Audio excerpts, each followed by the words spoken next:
Hey, week one. Wahoo, let's get started.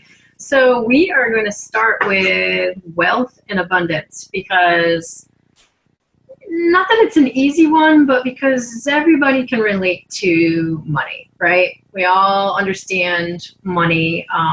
We can understand it oftentimes better than some of the other areas, maybe just as an example, maybe the creativity area or the family area where they get a little more involved.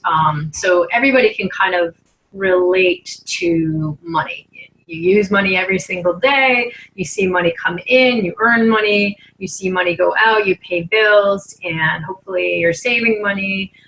So you see how it affects your life on a daily basis. So what we're going to do is we're going to start in the money area. Sway me the money, sway me the money. And we are going to take a look around that space and analyze what's happening in there. So when you look at your space, what do you see, right? Do you see a bright, beautiful room with healthy plants and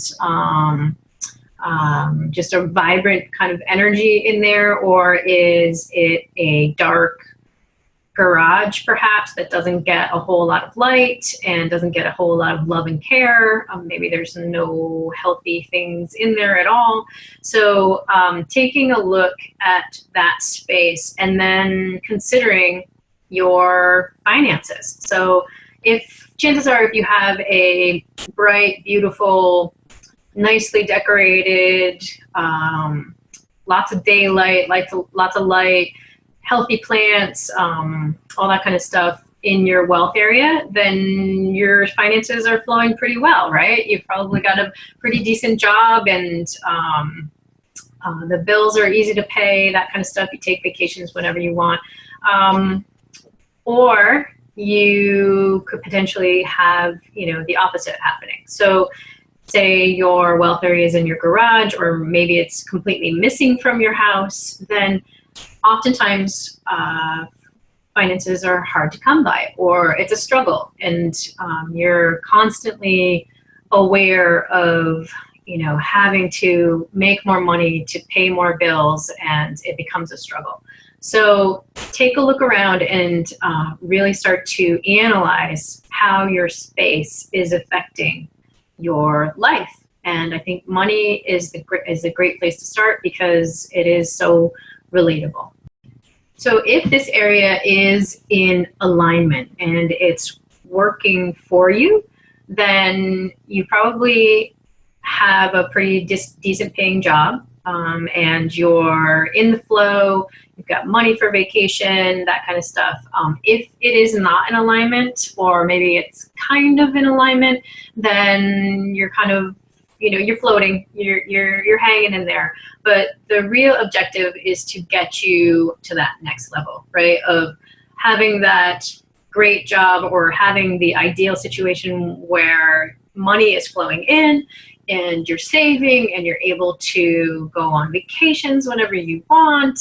And it's not greedy. It's not coming from a place of greed. It's a place of comfort and having all of your needs met and living a life that you're meant to live, right? We weren't put here to struggle beyond, or to struggle in a way that is uncomfortable every single day, right? So having wealth aligned, you are going to see opportunities come in, opportunities for advancement in your job. You're going to see opportunities for higher pay situations. If you have your own business, then perhaps your ideal clients will start rolling in. You will see more chance for connection with the right people at the right time, that kind of thing. So when the wealth area is in alignment, then those opportunities tend to flow. And that's really what wealth is about. It's having that security and that contentment and that trust in the universe, and knowing that you are all set, you're good, and being grateful for it. And if you have issues with gratitude, then this is a great place to start. I have a whole thing in my workbook about an attitude of gratitude. The wealth area directly relates to this attitude. So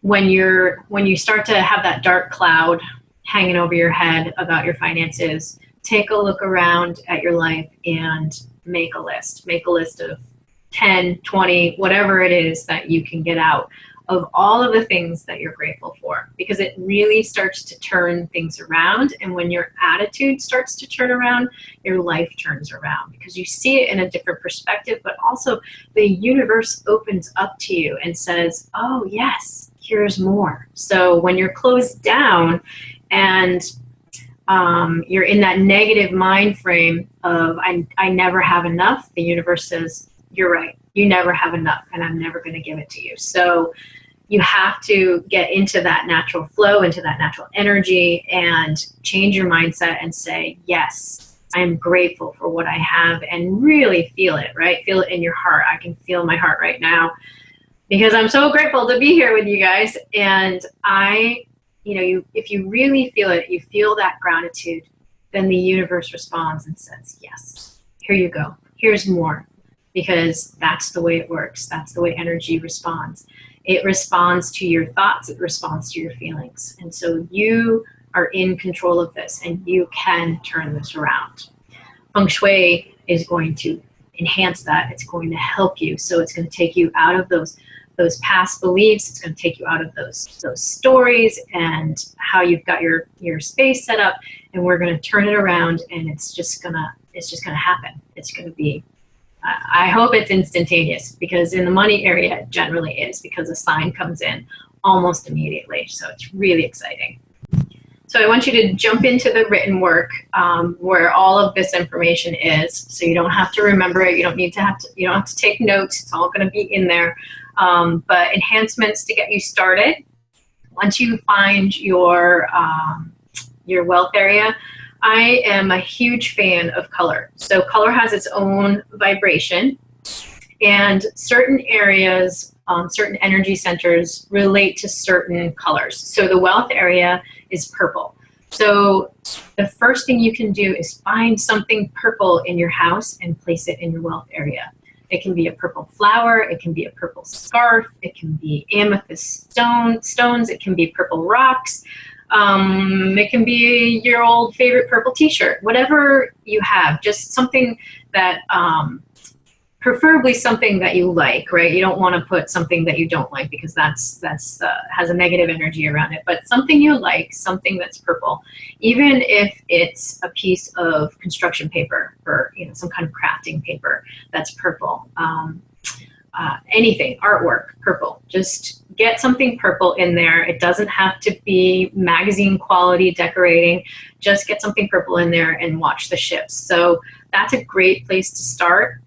Healthy, vibrant, upward moving plants. When you think about money, you want it to be growing, right? So healthy, upward moving plants are great for the wealth area. Making sure that area is really well lit, and if it's a dark space, consider putting in a nightlight and keeping it on. I know that we're in energy save mode, but it's going to really enhance the space to have that light in there, because it helps feed the energy. I love crystals, round, faceted, multifaceted, clear crystals. I use, I think it's a 30 to a 50 millimeter crystal. It's about, probably about that big. And I hang them in windows, or you can hang it, if it's a dark space, you can hang it right from the ceiling in the center of the space, and that will help the energy flow. We're trying to keep the energy moving, right? We want to get the energy unstuck. If you think about money Money is all about flow. Money is energy. And so it is just a constant exchange. And so we want to get that space flowing so that the money comes in, and hopefully more money comes in than goes out, but you know, enough money comes in to sustain you and help you live a fabulous life. So I'm not going to take you through all of the enhancements because that's all in the written work. There's lots of written exercises to do to kind of get you in touch with how you truly feel about money and what might be reflected in your home that is reflecting those beliefs. So dive in, take a peek, and we'll talk in the next few days. I'm in the Facebook group if you need me. Post your questions there. I may not answer right away, but I will very soon after.